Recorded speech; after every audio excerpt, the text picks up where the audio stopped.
Welcome to Akheri News.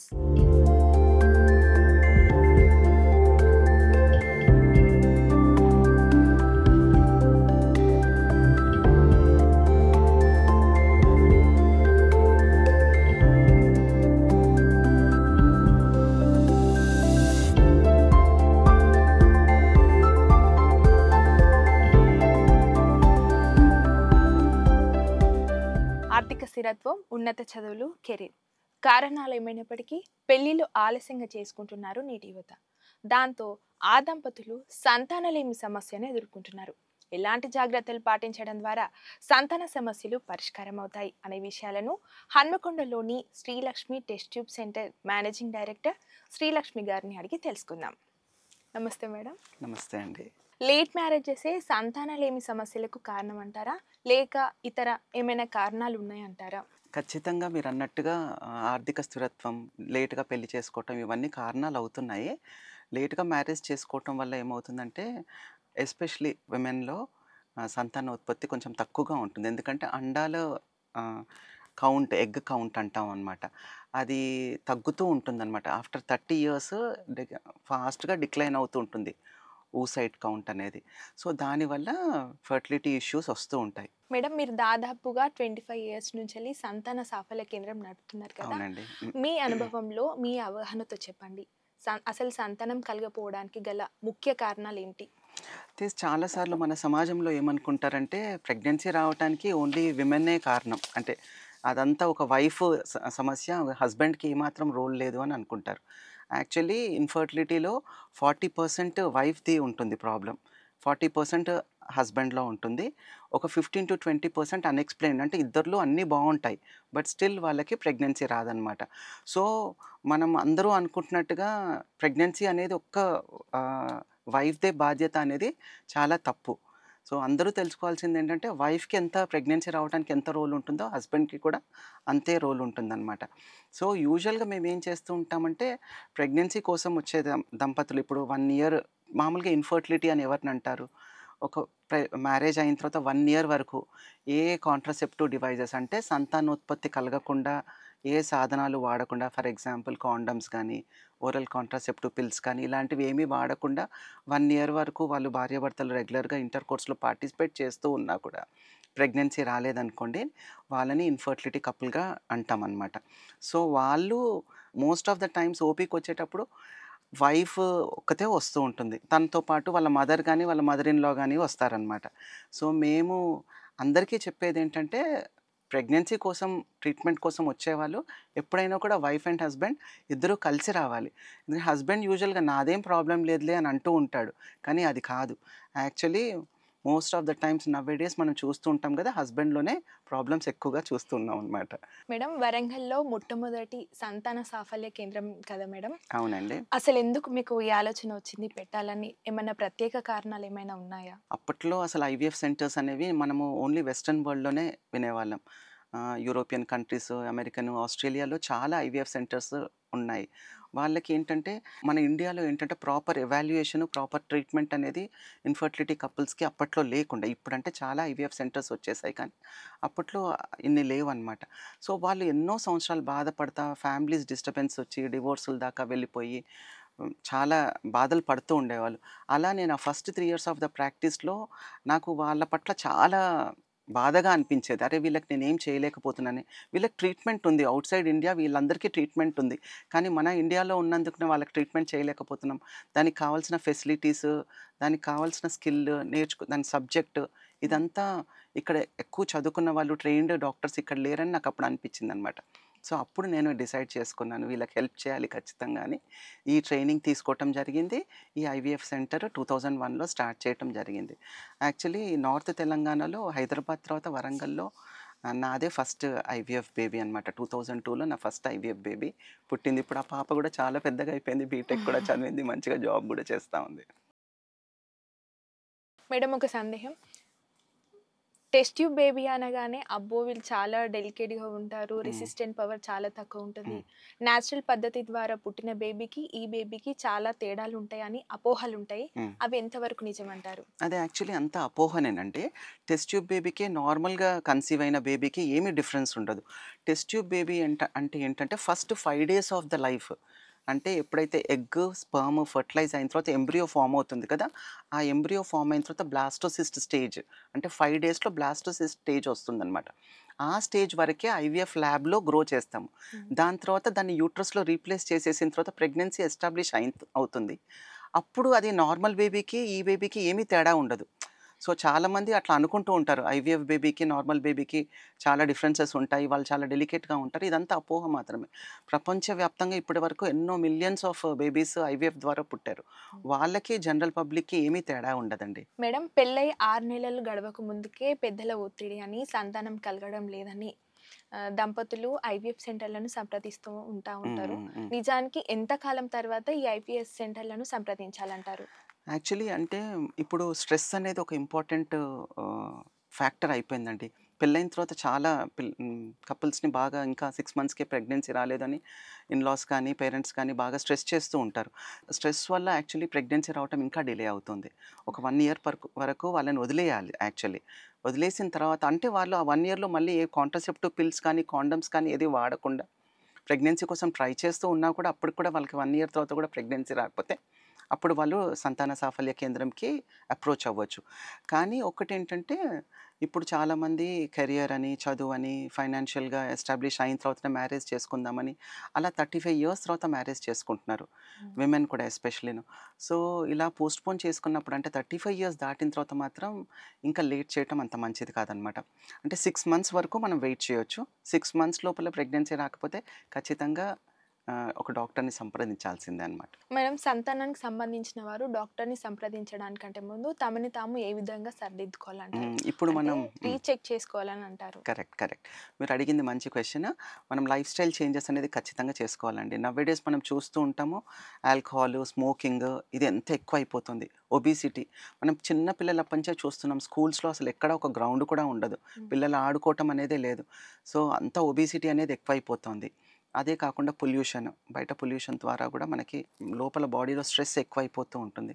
ఇంకా ఈ junk food ఈ ఫ్యాక్టర్స్ చాలా కాంట్రిబ్యూట్ చేస్తున్నాయన్నమాట. ఇన్‌ఫర్టిలిటీ కావటానికనమాట. సో, ఫస్ట్ మనం ఒకవేళ ఇలాంటివన్నీ స్మోకింగ్, ఆల్కహాల్ ఇలాంటివేమన్నా మనకు అలవాట్లుంటే అవన్నీ మానేయాలి. రెండోది లావుగా ఉన్నాం. మనం బీఎంఐ చెక్ చేసుకోవాలి. ఐడియల్లీ బీఎంఐ 23 ఉంటే బావుంటుందనమాట. కరెక్ట్ వెయిట్ ఉండాలనమాట మనం. Even husband and wife both of them.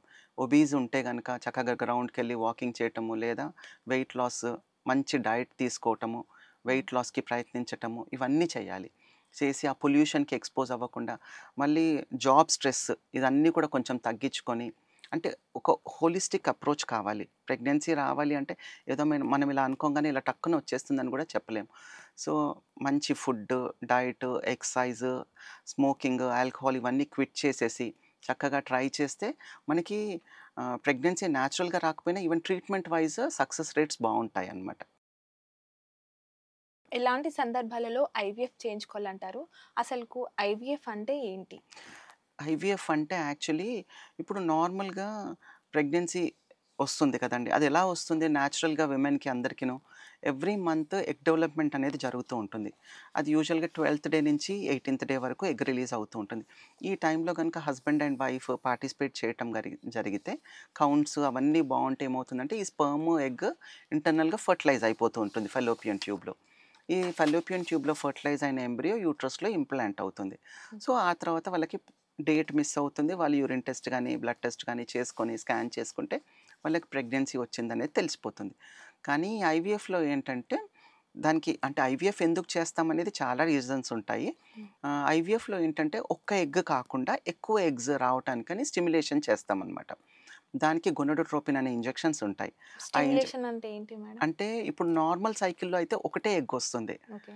మనం ఏమి ట్రీట్మెంట్ ఇవ్వకుండాను. కానీ ఐవీఎఫ్‌లో ఏంటంటే ఎక్కువ ఎగ్స్ కావాలి మనకి. హుహు. ఎంబ్రియోస్ ఫార్మ్ చేయటానికనమాట. సో, గొనాడోట్రోపిన్ స్టిమ్యులేషన్ పెడతామనమాట. ఆ ఇంజెక్షన్స్ తీసుకుంటే లోపల అండోత్పత్తి ఎక్కువగా జరుగుతూ ఉంటుంది. ఆ ఎగ్స్ ఎప్పుడైతే మనకు అనుకోవాల్సిన సైజ్ వచ్చినప్పుడు వాటిని బయటకు తీస్తాము. చిన్న ప్రొసీజర్ ఉంటుంది. ఓవం పికప్ ప్రొసీజర్ అనేది ఒకటి ఉంటుందనమాట. దానికి పైనుంచి సర్జరీ లాగా కూడా ఏమీ ఉండదు. కింద నుంచే అల్ట్రాసౌండ్ గైడెన్స్‌తో ఓవం పికప్ చేస్తాం. అంటే ఆ ఎగ్స్ అన్నీ బయటకు తీస్తాం. తీసిన తర్వాత హస్బెండ్ స్పెర్మ్స్ తీసుకొని, సెమెన్ తీసుకొని స్పెర్మ్స్‌తో ఇక్సీ అనే ప్రొసీజర్ చేస్తాం. ఇక్సీ అంటే ఇంట్రాసైటోప్లాస్మిక్ స్పెర్మ్ ఇంజెక్షన్ అనమాట. ఓకే. అంటే బయట ల్యాబ్‌లో ఎగ్‌కి స్పెర్మ్ ఇంజెక్ట్ చేస్తారనమాట. అంటే ఎంబ్రియో ఫార్మేషన్ అనేది బయట జరుగుతూ ఉంటుంది. ఈ ఎంబ్రియోస్‌ని మనము ఇంక్యుబేటర్‌లో పెడతాం. CO2 ఇంక్యుబేటర్‌లో పెట్టేసేసి దాన్ని 5థ్ డే వరకు గ్రో చేస్తాం. ఈ గ్రో అయిన ఎంబ్రియోస్‌ని మనం ఏం చేస్తామంటే ఫ్రీజ్ చేసేసి పెట్టుకోవచ్చు. పెట్టుకొని ఆ ఎంబ్రియోస్‌ని మనకి ఎండోమెట్రియం ఎప్పుడైతే అనుకూలంగా ఉంటుందో ఆ యూట్రస్‌లో రీప్లేస్ చేస్తామనమాట. అప్పుడు యూట్రస్‌లో రీప్లేస్ చేసిన తర్వాత కూడా ప్రొజెస్ట్రాన్ సపోర్ట్ ఇస్తాము. అంటే ఆ ప్రెగ్నెన్సీ ఎంబ్రియో మంచిగా అతుక్కోవటానికి, ప్రెగ్నెన్సీ కంటిన్యూ అవ్వటానికి ప్రొజెస్ట్రాన్ సపోర్ట్ ఇస్తాం. ఈ విధంగా చేసే ట్రీట్మెంట్‌ని ఐవీఎఫ్ అంటారనమాట. మేడం, ఒకవేళ ఐవీఎఫ్ ఫెయిల్ అయితే ఎన్నిసార్లు చేయించుకునే అవకాశం ఉందంటారు? యూజువల్‌గా మేము ఐవీఎఫ్ సైకిల్స్ ఒక్కసారి ఫెయిల్ అయినంత మాత్రాన నిరాశ పడాల్సిన అవసరం లేదమ్మా. హ్మ్. సెకండ్ టైమ్, థర్డ్ టైమ్ కూడా ట్రై చేసుకోవచ్చు. కొంతమంది కపుల్స్‌కైతే చూసాము ఫోర్త్ టైమ్, ఫిఫ్త్ టైమ్‌లో కన్సీవ్ అయిన వాళ్ళని కూడా చూసామనమాట. అయితే ఏంటంటే ఎవ్రీ టైమ్ చేస్తూ ఉన్నప్పుడు సక్సెస్ రేట్స్ ఇంక్రీజ్ అవుతూ ఉంటాయి. But after third, fourth cycle తర్వాత యూజువల్‌గా అంత అవసరం ఉండకపోవచ్చు. యూజువల్‌గా ప్రెగ్నెన్సీ వచ్చేది థర్డ్, ఫోర్త్ సైకిల్ లోపే వచ్చేస్తూ ఉంటాయి. సో, ఫస్ట్ టైమ్ కన్సీవ్ అవ్వకపోతే మాత్రం నిరాశ పడాల్సిన అవసరం లేదు. ఇప్పుడు most of the times third cycle, fourth cycle లోపల ఖచ్చితంగా కన్సీవ్ అవుతున్నారమ్మా. ఎందుకంటే మంచి సక్సెస్ రేట్స్ వస్తున్నాయి ఇప్పుడు. బ్లాస్టోసిస్ట్ ట్రాన్స్‌ఫర్ చేస్తున్నాం కదా! ఈ బ్లాస్టోసిస్ట్ తోటి మంచి సక్సెస్ రేట్స్ ఉంటున్నాయి. సో, యూజువల్‌గా మంచి best of the best IVF సెంటర్స్‌లో up to 70-80% of the success rates కనపడుతున్నాయన్నమాట. Okay madam. ఐవీఎఫ్ గాకుండా ఇంకేమైనా పద్ధతులున్నాయా? అవి ఎవరు ఎప్పుడు చేయించుకోవాలంటారు? అంటే మనకు యాక్చువల్లీ ఇన్‌ఫర్టిలిటీ ఎందుకొస్తుందనేది చెప్తాననమాట. ఇప్పుడు మనము ప్రెగ్నెన్సీ రావాలి అంటే వైఫ్, హస్బెండ్ ఇద్దరూ బావుండాలి అని చెప్తున్నాను కదా! సో, వైఫ్‌లో ఏంటంటే మేము ఫస్ట్ కపుల్ రాగానే మా దగ్గరికి మేమెప్పుడైనా కూడా సెకండ్ డే గానీ, థర్డ్ డే గానీ పీరియడ్ టైమ్‌లో రమ్మంటామనమాట. వాళ్ళు రాగానే మేమేం చేస్తామంటే బేసల్ హార్మోన్ టెస్ట్ అని చేస్తూ ఉంటాం. ఓకే. సో, హార్మోన్స్ అవన్నీ ఫస్ట్ బావున్నాయా లేవా చూస్తూ ఉంటాం. మనకు తెలుసు చాలా మందికి థైరాయిడ్ ఇష్యూస్ ఎక్కువగా చూస్తూ ఉంటాము. పీసీఓ ప్రాబ్లము, ఒబెసిటీ ఇవన్నీ ఉంటాయి. దీనివల్ల హార్మోన్ ఇంబాలెన్స్ వస్తూ ఉంటుంది. So, second day, third day వచ్చినప్పుడు ఏంటంటే బేసల్ స్కాన్ ఒకటి చేస్తాం. ఆ స్కాన్‌లో యూట్రస్‌లో ఏమైనా ఫైబ్రాయిడ్స్ ఉన్నాయా? ఇంకేమైనా ఎండోమెట్రియోసిస్ ఇలాంటివేమన్నా ఉన్నాయా? అడెనోమయోసిస్ ఏమైనా ఉందా చూస్తాము. అది కాకుండా ఓవరీస్‌లో పీసీఓ ప్రాబ్లమ్ కానీ, ఇంకేదైనా ప్రాబ్లమ్ ఉందా అనేది చెక్ చేస్తూ ఉంటాము. బ్లడ్ ఎవాల్యుయేషన్ కూడా చేస్తామనమాట. బ్లడ్స్‌లో ఏంటంటే AMH, FSH, LH, prolactin, thyroid hormones, estradiol ఇలాంటి హార్మోన్స్ అన్నీ ఉంటాయి. ప్రతి హార్మోన్‌కి ఒక ఇంపార్టెన్స్ ఉంటుంది. సో, ఈ హార్మోన్స్ ఎవాల్యుయేట్ చేసుకుంటాము. తర్వాత బ్లీడింగ్ తగ్గిన తర్వాత ఫిఫ్త్ డే టు 10థ్ డే లోపేమో హెచ్ఎస్జీ అనే ఒక టెస్ట్ ఒకటి చేస్తామనమాట. హెచ్ఎస్జీ అంటే హిస్ట్రోసాల్పింగోగ్రామ్. అంటే యాహ్! యూట్రస్ పక్కన 2 ఫలోపియన్ ట్యూబ్స్ ఉంటాయన్నమాట. ఆ ట్యూబ్స్ ఓపెన్ ఉన్నాయా లేదా అనేది చెక్ చేసుకుంటూ ఉంటాం. మూడోది మనకి ఓవ్యులేషన్ స్టడీ. అంటే ఎగ్ కరెక్ట్‌గా పర్ఫెక్ట్ టైంకి రిలీజ్ అవుతుందా? కరెక్ట్ సైజ్ వస్తుందా లేదా? కరెక్ట్‌గా రిలీజ్ అవుతుందా లేదా? అనేది చెక్ చేస్తూ ఉంటాం అనమాట. ఇవన్నీ ఎవాల్యుయేట్ చేసుకునే ముందే యాక్చువల్లీ ఫస్ట్ హస్బెండ్‌కే సెమెన్ టెస్ట్ చేస్తూ ఉంటాం. హ్మ్. హస్బెండ్ గనుక సెమెన్ టెస్ట్‌లో మామూలుగా మనకి నార్మల్ కౌంట్ 15 మిలియన్స్ అలా ఉండాలి. తర్వాత యాక్టివ్ పర్సెంటేజ్ అనేది 35% ఉండాలి. ఇంతకంటే తక్కువగా ఉందనుకోండి, ఫర్ ఎగ్జాంపుల్ 10 మిలియన్స్, 55 మిలియన్స్ అలా ఉందనుకోండి, వాళ్ళు చాలా ఒబీస్ ఉన్నా, ఇంకేమైనా థైరాయిడ్ ఇష్యూస్ కానీ, ఇంకేమన్నా ఉంటే ఫస్ట్ వాటికి ట్రీట్మెంట్ చేస్తాము. కొంచెం life style modifications, alcohol stop చేసుకోవాలి, స్మోకింగ్ స్టాప్ చేసుకోవాలి, పొల్యూషన్‌కి ఎక్స్‌పోజ్ అవ్వకుండా, స్ట్రెస్, జాబ్ స్ట్రెస్ ఇవన్నీ తీసుకోకుండా యోగా, మెడిటేషన్ ఇవన్నీ చేసుకొని మెడికేషన్స్ ఇస్తే కొంత ఇంప్రూవ్‌మెంట్ అవుతుంది. సో, ఇవన్నీ ఎవాల్యుయేషన్ చేసుకున్న తర్వాత అంటే semen analysis, wife hormone evaluation, tubal patency test, ovulation study ఇవన్నీ చూసుకున్న తర్వాత మేము ఒక ప్లాన్ చేసుకుంటామనమాట. ఎలాంటి పేషెంట్స్‌కి ఎలా చేయాలి అనేది. సో, కౌంట్స్ కొంచెం మోడరేట్‌గా తక్కువగా ఉన్న వాళ్ళకైతే ఐయుఐ అనే ట్రీట్మెంట్ చేస్తామనమాట. ఐయుఐ అంటే ఇంట్రా యూట్రైన్ ఇన్సెమినేషన్. సో, నార్మల్‌గా ప్రెగ్నెన్సీ రావాలంటే 15 మిలియన్స్ అబోవ్ ఉండాలి. 35% కంటే ఎక్కువగా ఉండాలి. కొంచెం తక్కువగా ఉన్నాయి. ఫర్ ఎగ్జాంపుల్ 5-10 మిలియన్స్ ఉంది. యాక్టివ్ పర్సెంటేజ్ 20% ఇలా ఉన్నాయనుకోండి. వీళ్ళకి న్యాచురల్‌గా కన్సీవ్ అవ్వటానికి చాలా టైం పడుతూ ఉంటుంది. సో, వీళ్ళకి ఈ ఇన్సెమినేషన్ చేస్తామనమాట. అంటే ఆ యాక్టివ్ స్పెర్మ్స్‌ని కొన్ని టెక్నిక్స్ ఉంటాయి ఐయుఐలో. Sperm wash technique, density gradient techniques అని ఉంటాయి. దీంట్లో ఆ మొటైల్ స్పెర్మ్స్‌ని సెపరేట్ చేస్తాం.